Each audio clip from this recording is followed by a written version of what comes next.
Assalamualaikum warahmatullahi wabarakatuh. Perkenalkan, nama saya Ikrimah Imratul Arifah. Di sini saya akan mereview materi dari kelompok 4 yang berjudul Sumber-sumber hukum dan kewajiban pengadilan agama dalam penyelesaian sengketa ekonomi syariah.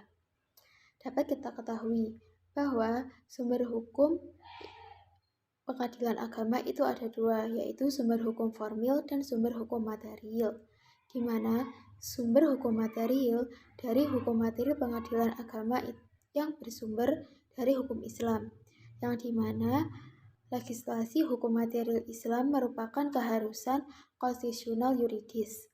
Sedangkan secara hukum material, lembaga pengadilan agama dapat menjalankan kewajibannya sebagai pengadilan bagi umat Islam di Indonesia untuk memutuskan perkara tidak lagi secara langsung menggunakan Al-Quran dan hadis ataupun sumber hukum Islam lainnya.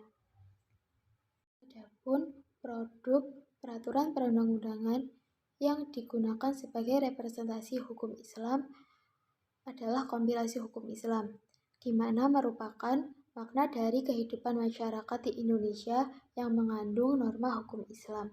Adapun KHI disetujui oleh alim ulama Indonesia dan menjadi bagian dari rangkaian hukum tertulis dan masuk dalam tata hukum Indonesia yang dimana disepakati dalam Instrumen Impres nomor 1 tahun 1991 yang bergabung dengan Hukum Ekonomi Syariah dan juga Fatwa Dewan Syariah Majelis Ulama Indonesia sebagai hukum material dan untuk pedoman penyelesaian sengketa di pengadilan agama. Sedangkan untuk hukum formil terdiri dari perundang-undangan, hukum kebiasaan, hukum yuridis, hukum agama, dan hukum adat yang digunakan yang dinyatakan sebagai hukum positif. Untuk kewenangan pengadilan agama untuk mengadili perkara sengketa ekonomi syariah telah dijelaskan dalam Undang-Undang Nomor 3 Tahun 2006 tentang perubahan Undang-Undang Nomor 7 Tahun 1989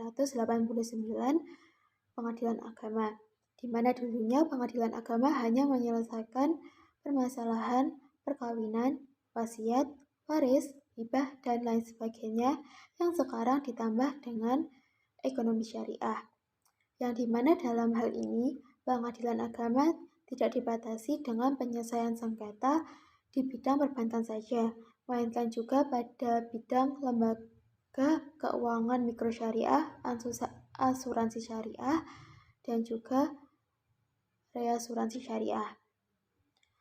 Serta keuangan pengadilan agama itu sendiri terdapat dua bagian, yang dimana pra dan pasca pembaharuan perundang-undangan Republik Indonesia Nomor 7 Tahun 1989 dan juga kewenangan peradilan agama pasca lahirnya Perundang-undangan Republik Indonesia Nomor 21 Tahun 2008. Sekian yang dapat saya review dari kelompok 4. Wassalamualaikum warahmatullahi wabarakatuh.